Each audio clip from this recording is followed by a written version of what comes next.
9. Delivery. Sarah Kim, Douglas Marshall, June Pulliam, Victoria Vanist, and James Jurgen. Chapter Overview. 9. Delivery. 9.1. Learning Objectives and Key Terms. 9.2. The Importance of Delivery. 9.3. Methods of Speech Delivery. 9.4. Preparing for your delivery. 9.5. Practicing your delivery. 9.6. What to do when delivering your speech. 9.7. Expert advice on the voice from an acting instructor. 9.1. Learning Objectives and Key Terms lists the different methods of speech delivery.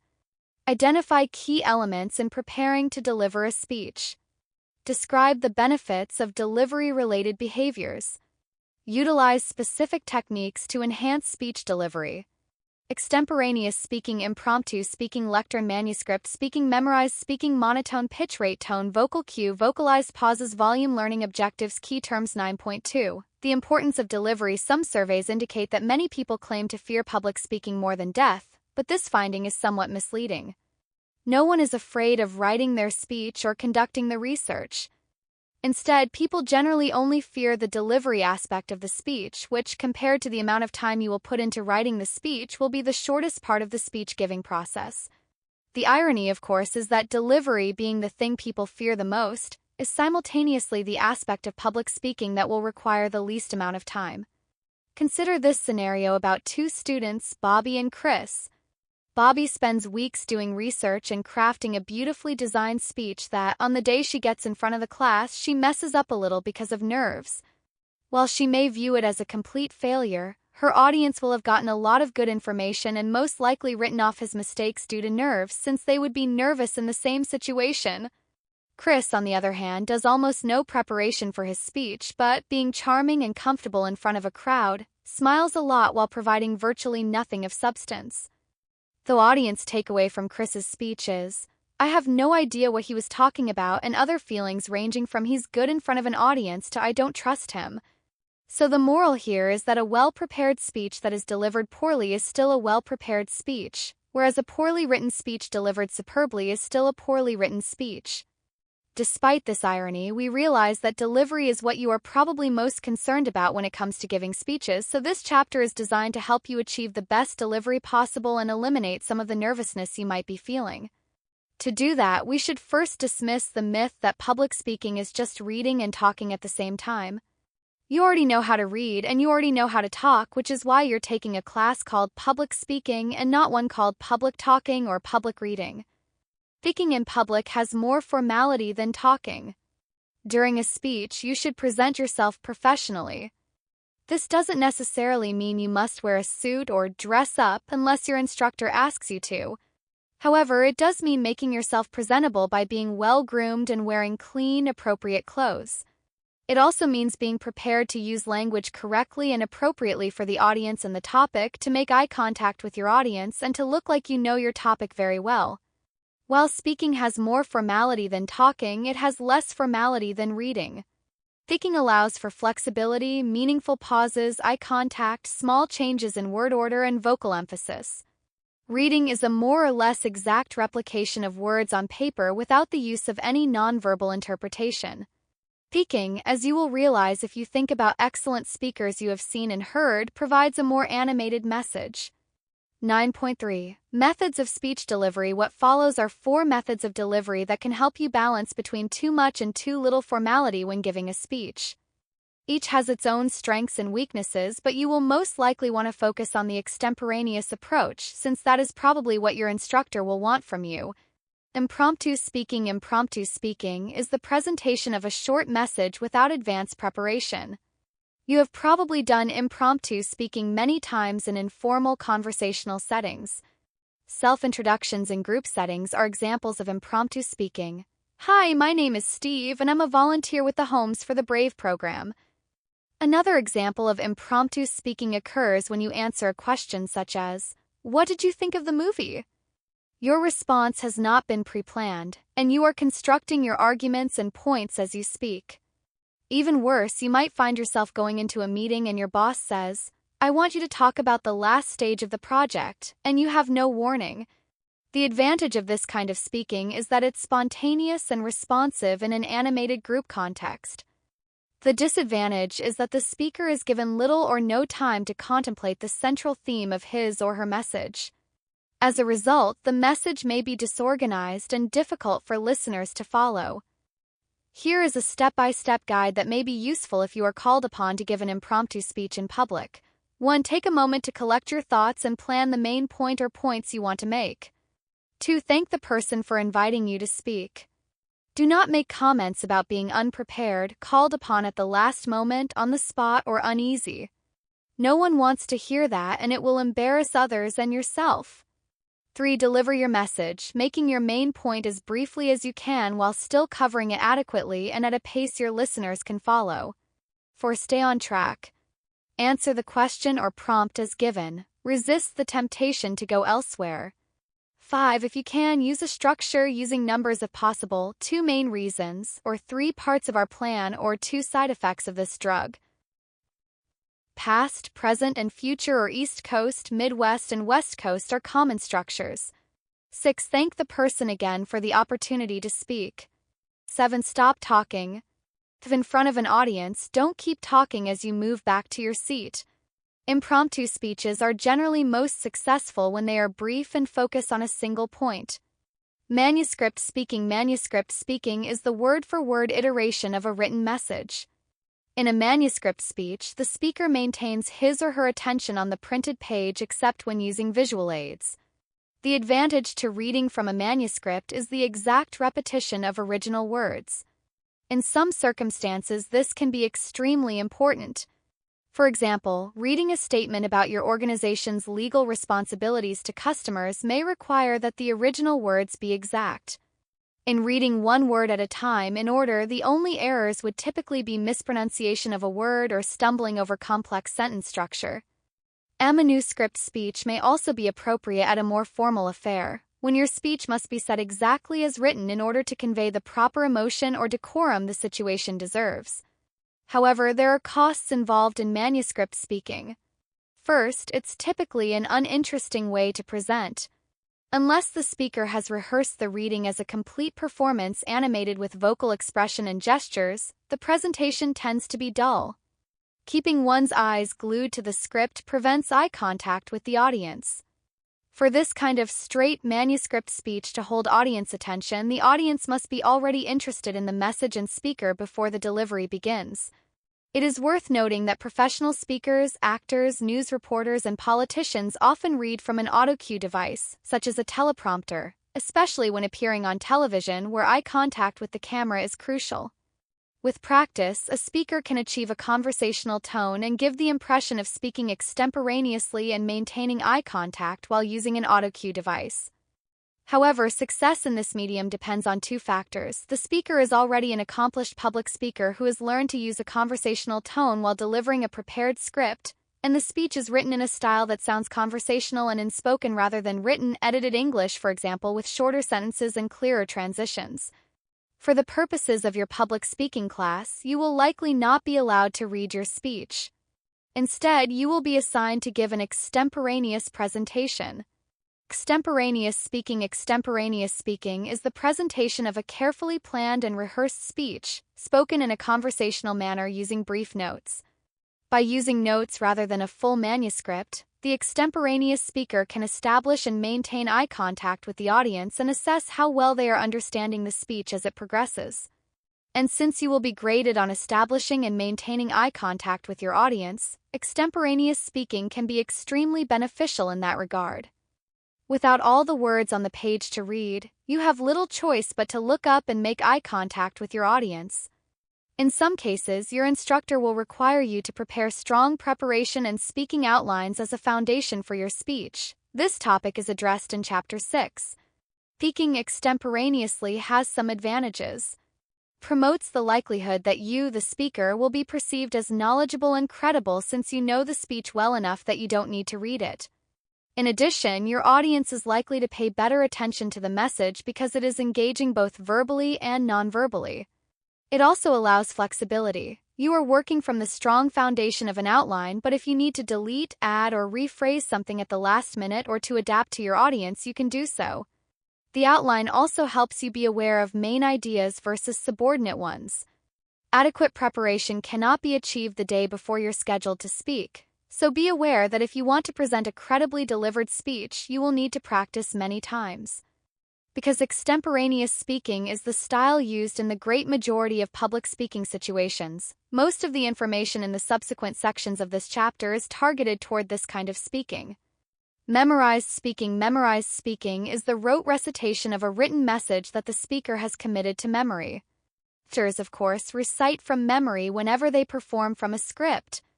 When it comes to speeches, memorization can be useful when the message needs to be exact and the speaker doesn't want to be confined by notes.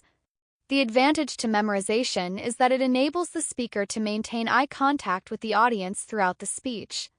Being free of notes means that you can move freely around the stage and use your hands to make gestures. If your speech uses visual aids, this freedom is even more of an advantage. However, there are some real and potential costs. First, unless you also plan and memorize every vocal cue, gesture, and facial expression, your presentation will be flat and uninteresting, and even the most fascinating topic will suffer. You might end up speaking in a monotone or a sing-song repetitive delivery pattern. You might also present your speech in a rapid machine gun style that fails to emphasize the most important points. Second, if you lose your place and start trying to ad-lib, the contrast in your style of delivery will alert your audience that something is wrong. If you go completely blank during the presentation, it will be extremely difficult to find your place and keep going. Obviously, memorizing a typical classroom speech takes a great deal of time and effort, and if you aren't used to memorizing, it is very difficult to pull off. Realistically, you probably will not have the time necessary to give a completely memorized speech. However, if you practice adequately, you will approach the feeling of memorization while still being extemporaneous. As we said earlier, for the purposes of this class, you will use extemporaneous speaking. Many professional speakers who are paid to make speeches use this approach because, while they may largely know what they want to say, they usually make changes and adjustments based on the audience or event. This approach also incorporates most of the benefits of memorized speaking and manuscript speaking without the inherent pitfalls those approaches bring with them. 9.4. Preparing for your delivery. In the 1970s, before he was an author, playwright, and film actor, Steve Martin was an up-and-coming stand-up comedian whose popularity soared as a result of his early appearances on The Tonight Show with Johnny Carson and Saturday Night Live. As Martin notes in his autobiography, Born Standing Up, as the audiences for his act got bigger and bigger, he needed to adapt his delivery to accommodate. Some promoters got on board and booked me into a theater in Dallas. Before the show, I asked one of them, "How many people are out there?" 2,000, he said. 2,000? How could there be 2,000? That night I did my usual bit of taking people outside, but it was starting to get dangerous and difficult. First, people were standing in the streets where they could be hit by a car. Second, only a small number of the audience could hear or see me. Third, it didn't seem as funny or direct with so many people. I reluctantly dropped it from my repertoire. Martin's audiences would grow to be around 50,000 at the height of his popularity as a stand-up comedian, again requiring him to make adjustments to his delivery. Most of us will never speak to so many people at once, but even though you don't expect an audience of such size, you should still be prepared to adapt to the setting in which you will speak. Your audiences, circumstances, and physical context for public speaking will vary. Some point in your life you may run for public office or rise to a leadership role in a business or volunteer organization. Or you may be responsible for informing coworkers about a new policy, regulation, or opportunity. You may be asked to deliver remarks in the context of a worship service, wedding, or funeral. You may be asked to introduce a keynote speaker or simply to make an important announcement in some context. Sometimes you will speak in a familiar environment, while at other times you may be faced with an unfamiliar location and have very little time to get used to speaking with a microphone. Being prepared to deal with different speaking situations will help reduce anxiety you may have about giving a speech, so let's look at factors you need to keep in mind as you prepare for your speech in this class, as well as future speeches you may need to give. Using lecterns. A lectern is a small raised surface, usually with a slanted top, where a speaker can place notes during a speech. While a lectern adds a measure of formality to the speaking situation, it also allows speakers the freedom to do two things: to come out from behind the lectern to establish more immediate contact with the audience and to use both hands for gestures. Sometimes this piece of furniture is mistakenly called a podium, which is a raised platform or stage. However, for inexperienced speakers who feel anxious, it is all too tempting to grip the edges of the lectern with both hands for security. You might even wish you could hide behind it. Be aware of these temptations so you can manage them effectively and present yourself to your audience in a manner they will perceive as confident. One way to achieve this is by limiting your use of the lectern to a place to rest your notes only. Try stepping to the side or front of the lectern when speaking with free hands, only occasionally standing at the lectern to consult your notes. This will enhance your eye contact as well as free up your hands for gesturing. Speaking in a small or large physical space. If you are accustomed to being in a classroom of a certain size, you will need to make adjustments when speaking in a smaller or larger space than what you are used to. A large auditorium can be intimidating, especially for speakers who feel shy and exposed when facing an audience. However, the maxim that proper preparation prevents poor performance is just as true here as anywhere. If you have prepared and practiced well, you can approach a large venue speaking engagement with confidence. In terms of practical adjustments, be aware that your voice is likely to echo, especially if far fewer people are in the space than it can hold, so you will want to speak more slowly as well as more loudly than usual and make use of pauses to mark the ends of phrases and sentences. Similarly, your facial expressions and gestures should be larger so that they are visible from farther away. If you are using visual aids, they need to be large enough to be visible from the back of the auditorium. Of course, if the speaker can get the audience to move to the front, that is the best situation, but it tends not to happen. Limited space is not as disconcerting for most speakers as enormous space, and it has the advantage of minimizing the tendency to pace back and forth while you speak. A small space also calls for more careful management of note cards and visual aids, as your audience will be able to see up close what you are doing with your hands. Do your best to minimize fumbling, including setting up in advance or arriving early to decide how to organize your materials in the physical space. Of course, if you have any control over the location of the presentation, you should choose one that fits the size of your audience. Speaking outdoor settings can be charming, but they are prone to distractions. If you're giving a speech in a setting that is picturesquely beautiful or prone to noise such as from cars, it may be difficult to maintain the audience's attention. If you know this ahead of time, you might plan your speech to focus more on mood than information and perhaps to make reference to the lovely view. More typically, outdoor speech venues can pose challenges with weather, sun glare, and uninvited guests such as insects and pigeons. If the venue is located near a busy highway, it might be difficult to make yourself heard over the ambient noise. You might lack the usual accommodations, such as a lectern or table. Whatever the situation, you will need to use your best efforts to project your voice clearly without sounding like you're yelling or straining your voice. In the best outdoor situation, you will have access to a microphone. Using a microphone, most people today are familiar with microphones that are built into video recorders, phones, and other electronic devices, but they may be new at using a microphone to deliver a speech. One overall principle to remember is that a microphone only amplifies, it does not clarify. If you are not enunciating clearly, the microphone will merely enable your audience to hear amplified mumbling. Microphones come in a wide range of styles and sizes. Generally, the easiest microphone to use is the clip-on style worn on the front of your shirt or blouse. If you look closely at many television personalities and news anchors, you will notice these tiny microphones clipped to their clothing. They require very little adaptation. You simply have to avoid looking down at your notes, for instance, because your voice will be amplified when you do so. If you have to use a handheld microphone, making gestures and using notes becomes very difficult. Lectern and handheld microphones require more adaptation. If they're too close to your mouth, they can screech. If they're too far away, they might not pick up your voice. Some microphones are directional, meaning that they are only effective when you speak directly into them. If there is any opportunity to do so, ask for tips about how to use a particular microphone. Also practice with it for a few minutes while you have someone listen from a middle row in the audience and signal whether you can be heard well. The best plan, of course, would be to have access to the microphone for practice ahead of the speaking date. Often a microphone is provided when it isn't necessary. If the room is small or the audience is close to you, do not feel obligated to use the microphone. Sometimes an amplified voice can feel less natural and less compelling than a direct voice. However, if you forego the microphone, make sure to speak loudly enough for all audience members to hear you, not just those in front. Audience size: a small audience is an opportunity for a more intimate, minimally formal tone. If your audience has only 8 to 12 people, you can generate greater audience contact. Make use of all the preparation you have done.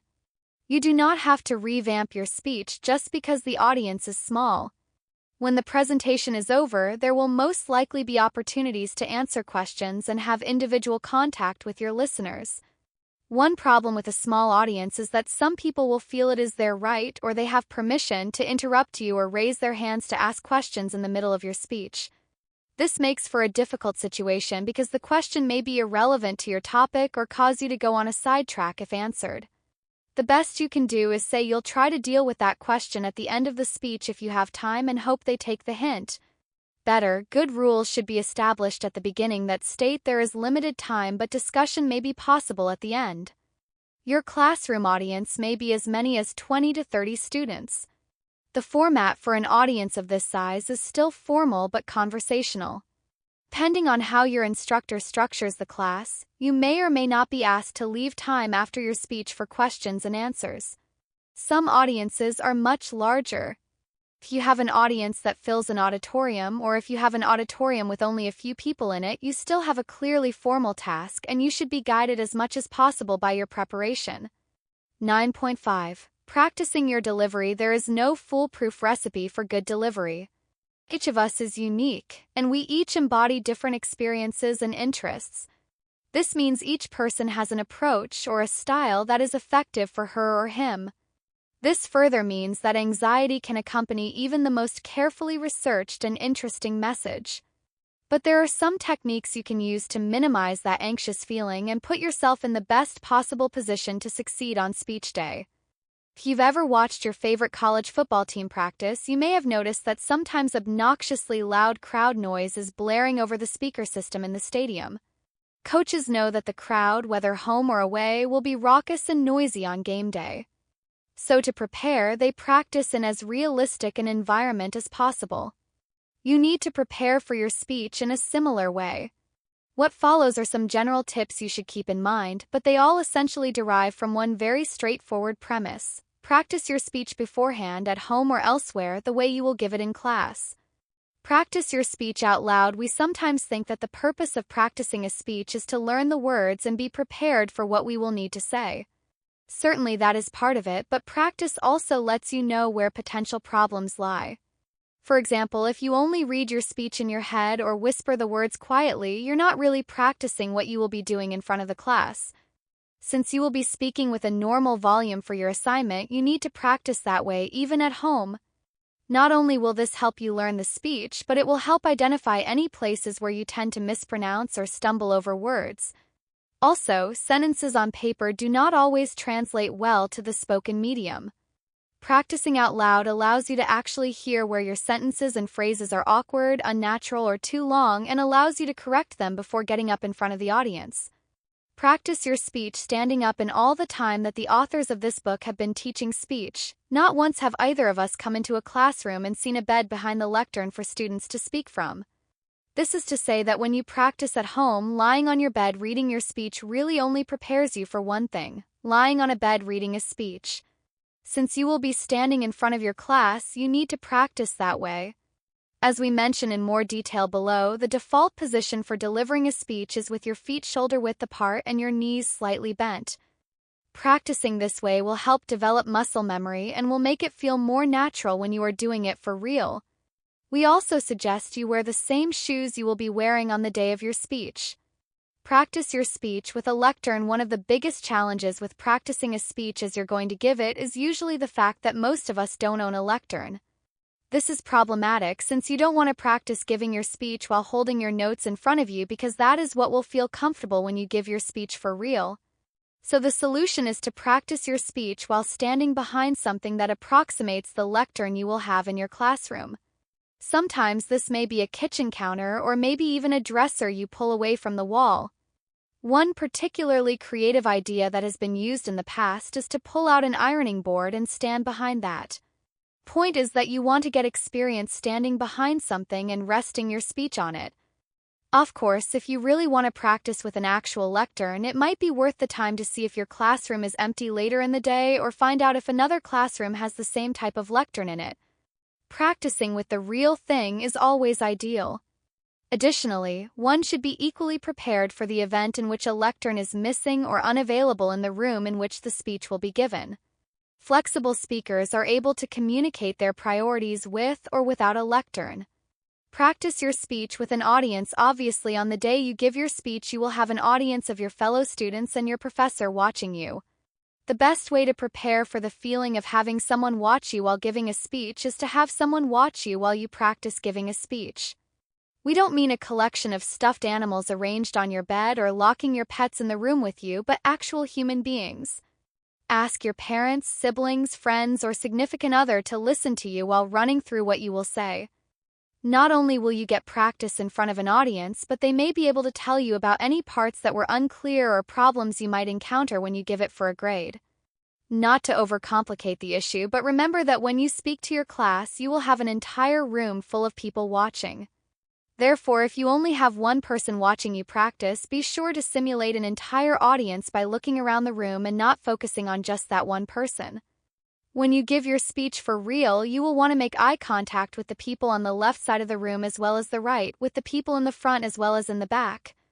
You also want the eye contact to be around 5 seconds long, not just a glance. The idea is that you are talking to individuals, not just a glob of people. During practice, it may help to pick out some strategically placed objects around the room to occasionally focus on just to get into the habit of looking around more often. Practice your speech for time. You will undoubtedly be given a time limit for each of your speeches, and points will probably be deducted from your grade if you go over or under that time. Therefore, you want to make sure you are well within time. As a general rule, if your speech window is 5 to 7 minutes, your ideal speech time is going to be 6 minutes. This gives you an extra 60 seconds at the beginning in case you talk very fast and race through it, and 60 seconds on the back end in case you get lost or want to add something at the last minute. If you practice at home and your 5 to 7 minute speech lasts 5:06, you are probably going to be in trouble on speech day. Most likely your nerves will cause you to speak slightly faster and put you under the 5 o'clock mark. If your times are vastly different, you may have to practice 4 or more times. When practicing your speech at home for time, it is a good idea to time yourself at least 3 times. This way you can see if you are generally coming in around the same time and feel pretty good that it is an accurate reflection of how long you will speak. Conversely, if during your 3 rehearsals your times are 5:45, 5:12, and 6:37, then that is a clear indicator that you need to be more consistent in what you are saying and doing. Although we are using examples of practicing for classroom speeches, the principle is even more important for non-classroom speeches. One of the authors had to give a very important presentation about the college to an accreditation board. She practiced about 15 times to make sure the time was right, that her transitions made sense, that she was fluid, and that the presentational slides and her speech matched. Each time something improved. Practice your speech by recording yourself. There is nothing that gets us to change what we're doing or correct a problem more quickly than seeing ourselves doing something we don't like on video. Your instructor may record your speech in class and have you critique it afterwards, but it may be more helpful to do that in advance of giving your speech. By watching yourself, you will notice all the small things you do that might prove to be distracting and affect your grade during the actual speech. Many times students aren't aware that they have low energy or a monotone monorate voice, or that they bounce, sway, pull at their clothes, play with hair or jewelry, or make other unusual and distracting movements. At least, they don't know this until they see themselves doing it. Since we are generally our own harshest critics, you will be quick to notice any flaws in your speech and correct them. It is important enough that it deserves reiterating. Practice your speech beforehand, at home or elsewhere, the way you will give it in class. Following these steps will not only prepare you better for delivering the speech, but they may also help reduce anxiety, since you will feel more familiar with the situation you find yourself in when faced with a speaking engagement. Additionally, the more you speak publicly, whether for practice or in front of a live audience, the more fluid you will become for later speeches. 9.6. What to do when delivering your speech. The interplay between the verbal and nonverbal components of your speech can either bring the message vividly to life or confuse or bore the audience. Therefore, it is best that you neither over-dramatize your speech delivery behaviors nor downplay them. This is a balance achieved through rehearsal, trial and error, and experience. One way to think of this is in terms of the Goldilocks paradigm. You don't want to overdo the delivery because you might distract your audience by looking hyper or overly animated. Conversely, someone whose delivery is too understated looks unnatural and uncomfortable, which can also distract. Just like Goldilocks, you want a delivery that is just right. This middle ground between too much and too little is a much more natural approach to public speaking delivery. This natural approach will be covered in more detail in the following sections, where we discuss specific aspects of your delivery and what you need to think about while actually giving your speech. Hands. Almost everyone who gives a speech in public gets scared or nervous to some extent. Even professionals who do this for a living feel that way, but they have learned how to combat those nerves through experience and practice. When we get scared or nervous, our bodies emit adrenaline into our systems so we can deal with whatever problem is causing us to feel that way. Unfortunately, you will need to be standing relatively still for the next several minutes, so that burst of adrenaline is going to try to work its way out of your body and manifest itself somehow. One of the main ways is through your hands. It may sound funny, but we have seen more than one student unknowingly incorporate jazz hands at various points in their speech. While certainly an extreme example, this and behaviors like it can easily become distracting. At the other end of the scale, people who don't know what to do with their hands or use them too little sometimes hold their arms stiffly at their sides, behind their backs, or in their pockets, all of which can also look unnatural and distracting. Key for knowing what to do with your hands is to use them naturally as you would in normal conversation. If you were standing around talking to your friends and wanted to list 3 reasons why you should all take a road trip this weekend, you would probably hold up your fingers as you counted off the reasons. Try to pay attention to what you do with your hands in regular conversations and incorporate that into your delivery. However, with all that said, if you have nothing else to do with your hands, such as meaningful gestures, the default position for them is to be resting gently on the sides of the lectern. You don't want to grip the lectern tightly, but resting them on the edges keeps them in position to move your notes on if you need to, or use them to gesture. As stated above, you want to practice this way beforehand so you are used to speaking this way when you come to class. Feet. Just like your hands, a lot of nervous energy is going to try to work its way out of your body through your feet. On the too much end, this is most common when people start dancing behind the lectern. Another variation is twisting feet around each other or the lower leg. On the other end are those who put their feet together, lock their knees, and never move from that position. Both of these options look unnatural, and therefore will prove to be distracting to your audience. Locking your knees can also lead to loss of oxygen in your brain, not a good state to be in because it can cause you to faint. The default position for your feet, then, is to have them shoulder-width apart with your knees slightly bent. Again, you want to look and feel natural, so it is fine to adjust your weight or move out from behind the lectern, but constant motion will not lead to good overall delivery. These 2 sections on hands and feet mention energy. Public speakers need to look energetic, not hyperactive, but engaged and upbeat about communicating their message. Slumping, low and unvarying pitch and rate, and lack of gestures telegraph "I don't care" to an audience.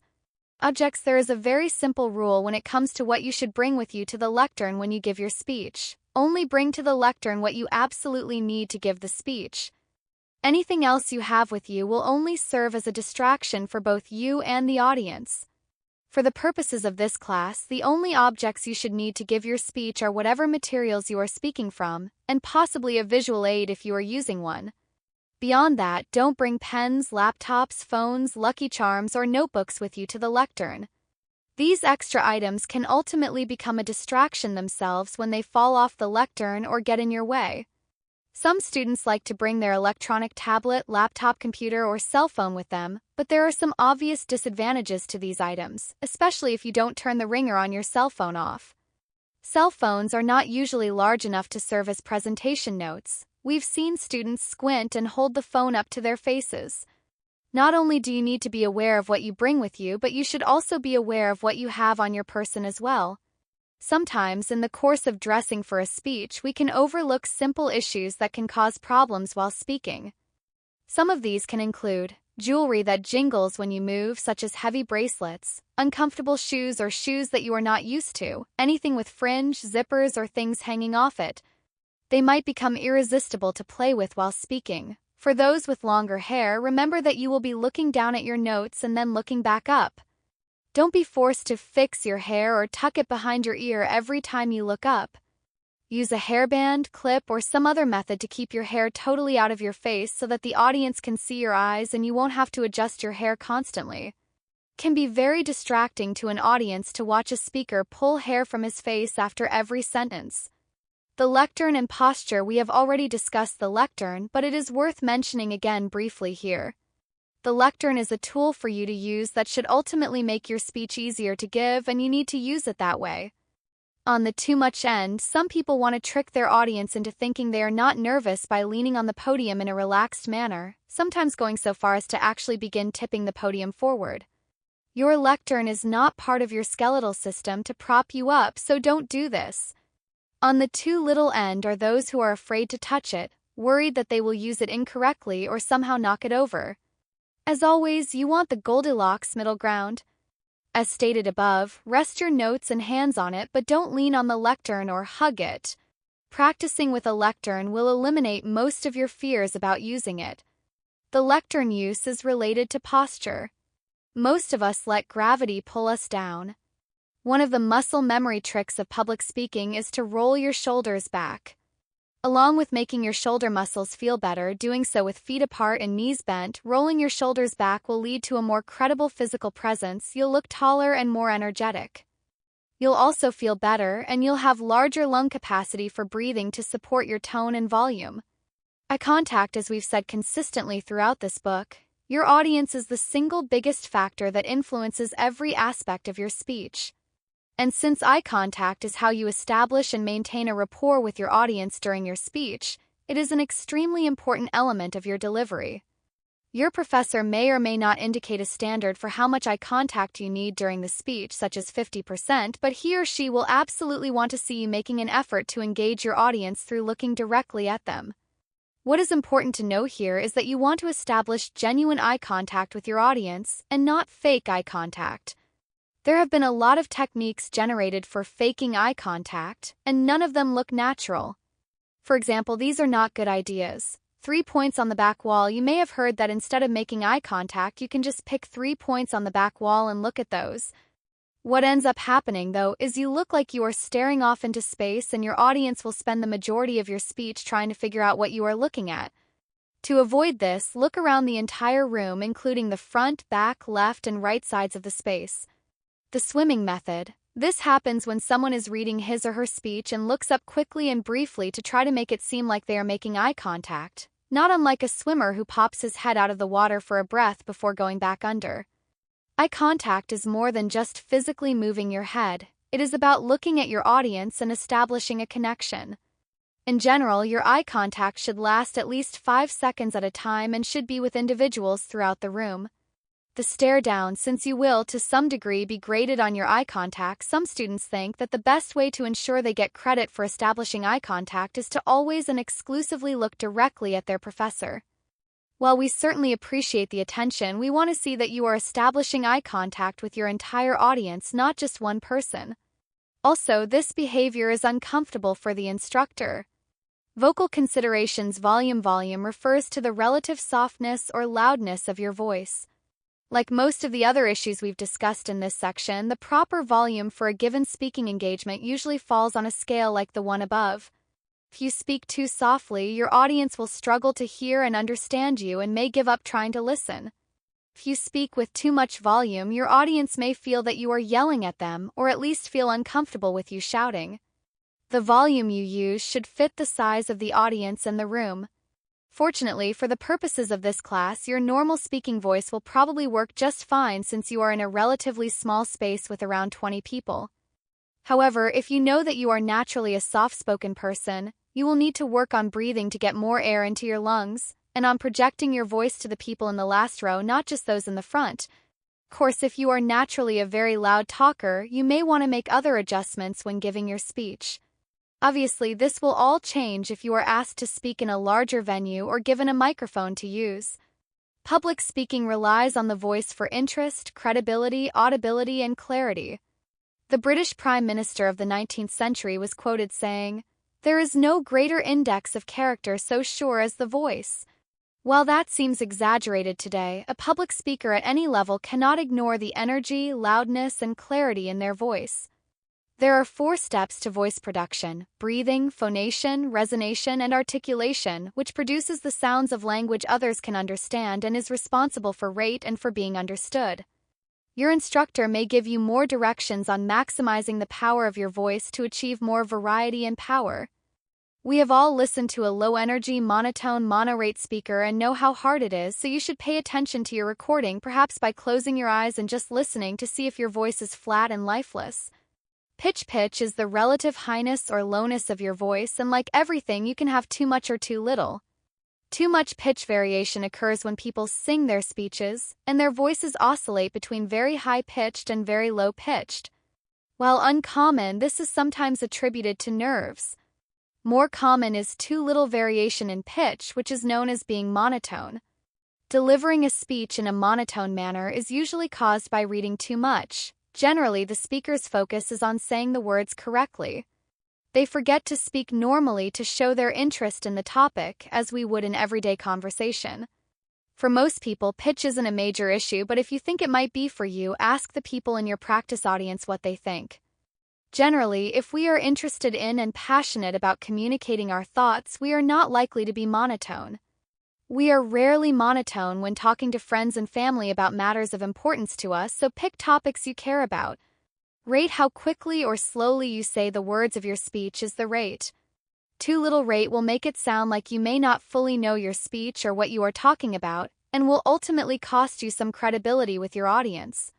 It may also result in the audience being bored and lose focus on what you are saying. Rate is one reason you should try to record yourself, even if just audio on your phone beforehand, and be mindful of time when you practice. Your voice's rate will affect the time it takes to give the speech.